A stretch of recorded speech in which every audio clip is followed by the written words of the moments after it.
part two of my day to day at the abortion clinic, or I'm trying to recap here.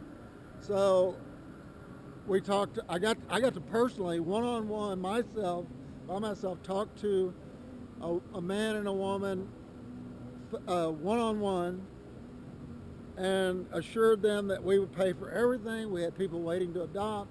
They drove off, and then the Lord had me behind this building where I wasn't supposed to be, and I saw this lady come out all drugged up from the anesthesia, and that affected me so deeply because this is a brutal, brutal fast food killing business. They kill the kids, ruin the mothers and fathers' life, mostly the mothers, I think, and then get them out the door, take their money, and get them out the door. So, anyway, and that's happening just within the first 15 or 20 minutes that I got there. Uh, and usually on a typical day at that clinic, the abortion clinic, all we get are people that, driving by, we're holding signs and they're flipping us off or yelling at us or whatever. But anyway, I want to stay on today, and then so that happened, and I was just thinking, oh man, wow. But this is Phoenix. It's 104 degrees outside. So my typical day is only a couple hours, maybe 3 hours at these clinics. And so I got, and everything was I was so emotional at all these things. But I had the sign, and I wasn't in any mood. I wanted to engage people at that point. Because, I was thinking to myself, where I'm going to stand was right at a stoplight, and this is a busy intersection, a busy light. Where I was going to stand, the cars are lined up all the way back, and the only thing I could think of was if somebody were going to say something, I was going to say, are you comfortable? It's 104 degrees outside. They've got the air conditioning on. They've got the pretty cars. And look, God gave us cars. God gave us air conditioning. Nothing against that. And a lot of them had their fast food or their fresh food right there, their music up or their phones. And a lot of the people didn't even want to look at me. Most of them would just look down at their phones. But when if somebody would have said something, I would have just asked them. I go, look, are you comfortable? But the point being that the reason that nobody really cares is because we live in a fairy tale land. It's like we're completely divorced from all the craziness that's going around us. And the reason is because we're so comfortable. Christ didn't say, don't pick up your cross, be comfortable as possible. Christ said, pick up your cross, and especially if you're claiming to be a Christian, get involved, do something. Proverbs 24, read Proverbs 24:11, or just a whole chapter for that matter.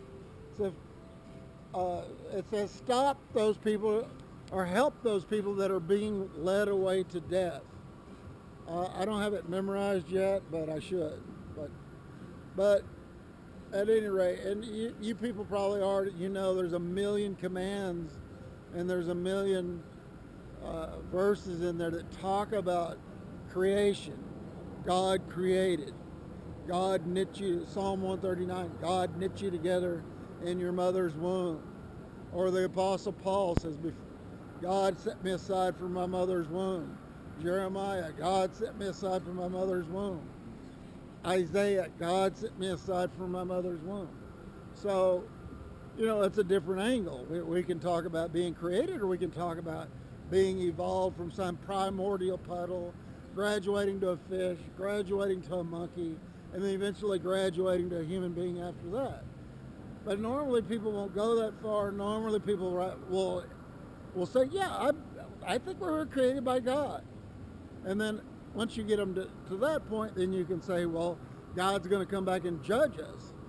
Well, he's not going to judge you for driving a nice car, for having air conditioning on, et cetera, but he might be a little bit concerned and might be a little bit upset that you're not helping people being led away to death. And not just that, I mean, over the last 48 hours, and Arizona is in bad shape. I mean, they just passed Proposition, I don't know the number, but they just passed Proposition, whatever it was, where now it's just abortion on demand. Before, you had to get consultation, you had to go through at least a couple of hoops, which is not a big deal. Because now it's just abortion on demand, and the Lord was just piling all this on me. And within the last 48 hours, I was on a bus where I saw this 70-year-old man. And I think you hope you know where I'm going with this. A 70-year-old man with a cane, not in the best physical shape. It's 100 degrees off the bus. And so he's trying to get on the bus where it's air conditioned. And the bus driver was just evil. He was saying, oh, you can't prove that you're 65. And, there's a lot of us on there that were 65. And this guy obviously was over 65 with a cane, et cetera. But that's just another example of, I don't want to call it sectism or classism like you have in India where you've got different classes of people. But our culture is turning into a killing culture where the topics of euthanasia, topics of abortion, all these things are givens. They're absolutely given, where you can have classes of people that are rounded up and you can either kill them, or in the case 100 years ago, if they were black, you could enslave them, or 200 years ago, if they were Indians, you could take their land, or 40 years ago, if they were Jewish, you could kill them. So we live in an evil world. So while it's not horrible in and of themselves or God-given things, especially in our country, new cars, air conditioning, fresh food as we're driving along, but if you're driving by and you're shooting a bird at people that are standing out in this heat, trying to say, we would like to give you a different perspective, we would like to give you the truth about and the reality about what's going on, about the decision you're making when it comes to this issue, then you might want to reconsider if you have become so involved or so inculcated, if that's a word, into this sick society that you are being indifferent to it and you're not doing your Christian duty to try to do something about it. So that happened. And then lastly, and the Lord's just been pouring this on and on and on. And, when I first got here, I didn't have any disgust at what I'm seeing, but now I've got a ton of disgust.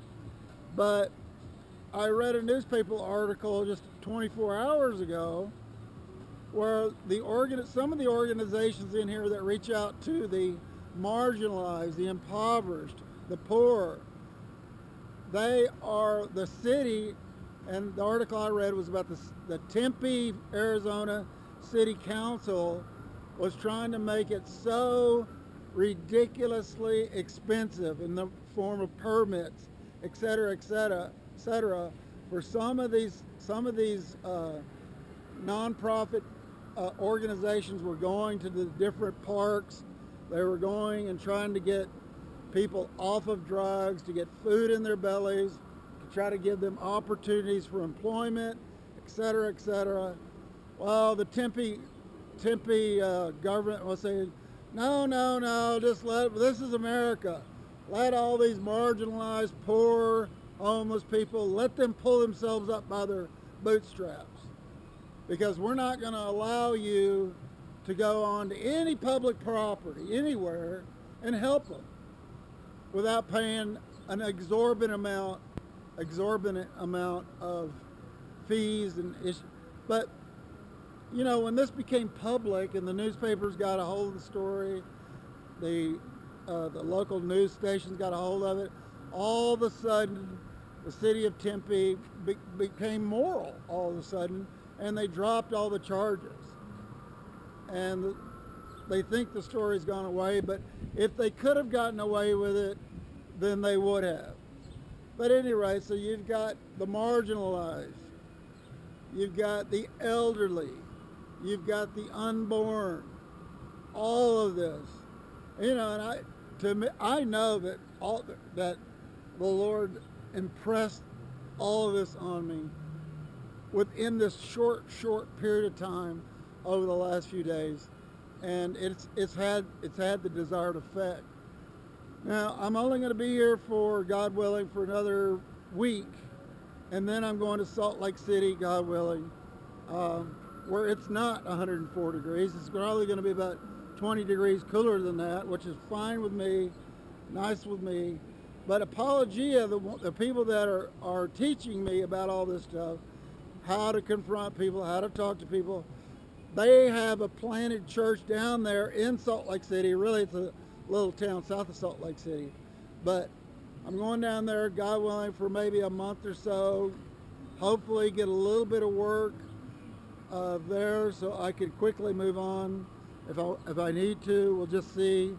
But it's been very exciting. So much more I could say, but we're at the 12-minute mark, so I'm going to have to cut it off. Get those hands up and pray.